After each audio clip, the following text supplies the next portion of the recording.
हाँ बेटा, तो जो बच्चों का नेक्स्ट जो कंसर्न आया था प्रीवियस वीडियो के बाद, प्रिपरेशन टिप्स जो हमने डाली थी 3 महीने हमें किस तरीके से प्रोसीड करना है, उसके बाद जो अगला कंसर्न बच्चों का आया था वो ये था कि सर जो डिफ़िकल्ट चैप्टर्स हैं या लेंदी चैप्टर्स हैं सर, जो जैसे कि अपना ये यहाँ पे रोटेशन हो गया, ठीक सर, रोटेशन कैसे तैयार करें, इलेक्ट्रोस्टैटिक मान लो, इलेक्ट्रोस्टैटिक भी काफ़ी बड़ा चैप्टर है जैसे मान लो, ठीक है।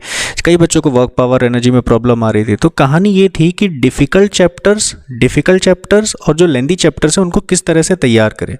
तो बेटा समझना एक चीज़ ध्यान से, यहाँ पर मैंने कुछ टिप्स आपको दी हैं, यहाँ पर शायद आपके काम आए तो देखना। जैसे सपोज़ आपके सपने में आपके कोई पुरखे आए और उन्होंने बताया कि बेटा तुम घर में खुदाई करोगे तो तुम्हें अपने घर की खुदाई में यहाँ पर हीरा मिलने वाला है। तो तुमने खुदाई की और तुम्हें हीरा मिला, बिल्कुल हीरा मिला, पूर्वजों के आशीर्वाद से तुम्हें हीरा मिला। बट है क्या, वो अभी भी तुम्हारे किसी काम का नहीं है। क्यों काम का नहीं है? क्योंकि यार इतना बड़ा हीरा अगर तुम्हें मिला मान लो, तो उतने बड़े हीरे को तुम बेचने जाओगे कहाँ भैया? बहुत सारे गवर्नमेंट एजेंट्स की आपके ऊपर नज़र रहेगी, आईटी डिपार्टमेंट है उसकी नज़र रहेगी, ईडी है, बहुत सारे लोगों की आपके ऊपर नज़र रहेगी।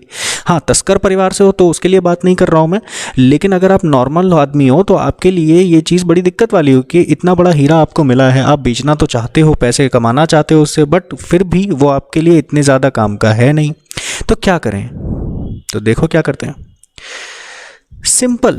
आपको क्या करना है? सिंपल, ज़्यादा क्या तरीका है, आसानी सा, कि आप उस हीरे के टुकड़े कर दो। तब छोटे छोटे टुकड़े तो आप बेच सकते हो ना, एक चांस है आपके पास कि छोटे छोटे टुकड़े तो आप बेच सकते हो ना। आप पकड़ जाओ, तब ये गारंटी नहीं है कि आपने सर कहा था कि छोटे बेचेंगे तो पकड़ोगे नहीं। ये मैं तरीका बता रहा हूँ सिंपली, कि उससे ज़्यादा उस केस में ज़्यादा प्रोबेबिलिटी थी पकड़ने की, बट यहाँ पे कम है। समझ रहे हो ना ये चीज़?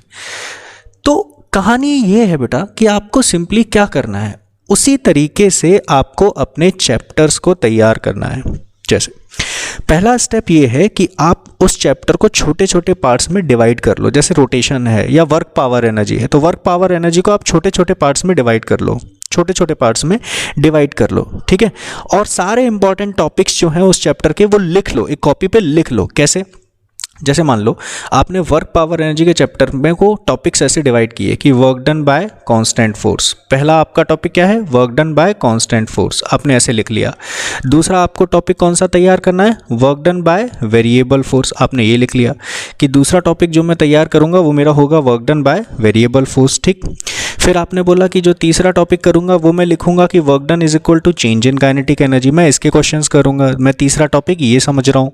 फिर उसके बाद चौथा मैंने टॉपिक देखा, मैंने भी देखा कि मैं बेसिकली ये देखना चाह रहा हूँ कि कंजर्वेशन ऑफ मैकेनिकल एनर्जी, वो उसके क्वेश्चंस में देखूंगा।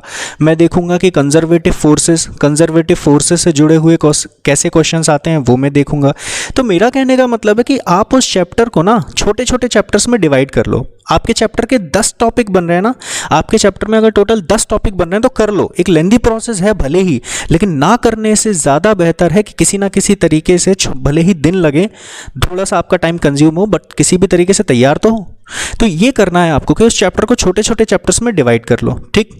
फिर उसके बाद आपने ये कर लिया। उसके बाद हर टॉपिक के कम से कम 10 से 15 क्वेश्चंस आप उनके प्रैक्टिस करो। जैसे कि क्या करना है बेटा, देखना ध्यान से, आपको क्या करना है कि पहले आपने work done by constant force के 10 क्वेश्चन कर लिए। आपने टॉपिक एक बार नोट्स में लिख लिए, कॉपी में लिख लिए। उसके बाद आपने work done by constant force के 10 क्वेश्चन कर लिए, 10 से 15 क्वेश्चंस कर लिए, हो गया आपका ये टॉपिक तैयार। थोड़ा सा आपको कॉन्फिडेंस आया। उसके बाद आप work done by variable force का कंसेप्ट आपने नोट्स से पढ़ा या कहीं वीडियो से पढ़ा आपने। फिर उसके बाद आपने क्या किया कि उसके क्वेश्चंस 10 से 15 आपने प्रैक्टिस कर लिए, इसमें थोड़ा कॉन्फिडेंस आया। अब आप मूव कर गए वर्क एनर्जी थ्योरम की तरफ, तो आपने 10 से 15 क्वेश्चंस फिर इसके प्रैक्टिस कर लिए। तो ऐसे कर करके आप हर टॉपिक के क्वेश्चंस प्रैक्टिस करो। पहले एक टॉपिक के कर लिए, एक टॉपिक को पढ़ा उसके क्वेश्चंस कर लिए, फिर दूसरा टॉपिक पढ़ा फिर उसके क्वेश्चंस कर लिए, फिर तीसरा टॉपिक पढ़ा उसके क्वेश्चंस कर लिए। इस तरीके से आप पूरे चैप्टर को डिवाइड करो और इस तरीके से उसमें प्रोसीड करो। तो बेटा क्या करना है, आप सुनो ध्यान से। फिर उसके बाद जब आप सारे टॉपिक के क्वेश्चंस आप कर लोगे, जब सारे टॉपिक के क्वेश्चंस आपको कर लोगे, मान लो हर टॉपिक के 15 क्वेश्चन थे, 10 टॉपिक के आपने 150 क्वेश्चंस कर डाले, 150 क्वेश्चंस कर डाले, समझ रहे हो। तो उसके बाद आपको क्या करना है, कोई एक टेस्ट पेपर या फिर जो भी आपके पास मॉड्यूल वगैरह हो या कोई भी आपके पास बुक हो, उसके फिर क्वेश्चंस आप प्रैक्टिस करना उस चैप्टर के चालू कर दो। और वो क्वेश्चंस रैंडम अरेंज्ड हो। ऐसे नहीं कि पहले वो उस टॉपिक के work done by constant force के हैं, work done by constant force के हैं, फिर उसके बाद work done by variable force के हैं, इस तरीके से नहीं। फिर उसके बाद रैंडमली अरेंज जो क्वेश्चंस होंगे फिर प्रैक्टिस करना चालू करो। बट पहले आपको हर टॉपिक के 10-10, 15-15 क्वेश्चंस इंडिविजुअली सॉल्व करने हैं। दूसरी बात, आपको वो टॉपिक्स भी ढूंढने हैं चैप्टर में जो आपके एग्जाम के पॉइंट ऑफ व्यू से इंपॉर्टेंट नहीं है। जैसे जेई की बात करूं मैं, तो जेई में बेटा रोटेशन में इंस्टेंटेनियस सेंटर ऑफ रोटेशन एक इंपॉर्टेंट टॉपिक है, ठीक है, लेकिन नीट के पॉइंट ऑफ व्यू से वो इतना इंपॉर्टेंट नहीं है। तो समझना मेरी बात, ठीक है। तो आपको मतलब कुल मिला के ये ढूंढना है कि कौन से टॉपिक के क्वेश्चंस आपके नीट के एग्जाम में पूछे नहीं गए हैं।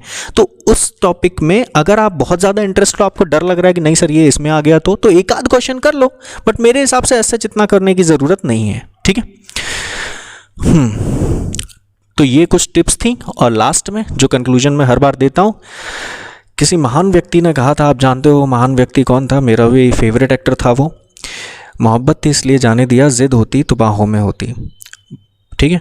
ये बहुत अच्छा स्टेटमेंट है, दिल को चुभने वाला एकदम स्टेटमेंट है, दिल को लगने वाला स्टेटमेंट है, चुभने वाला तो नहीं। बट यहाँ पर एग्ज़ाम पॉइंट ऑफ व्यू से ये स्टेटमेंट थोड़ा सा गलत बैठ जाएगा कि आपने क्या किया कि रोटेशन से मोहब्बत की और उसे जाने दिया।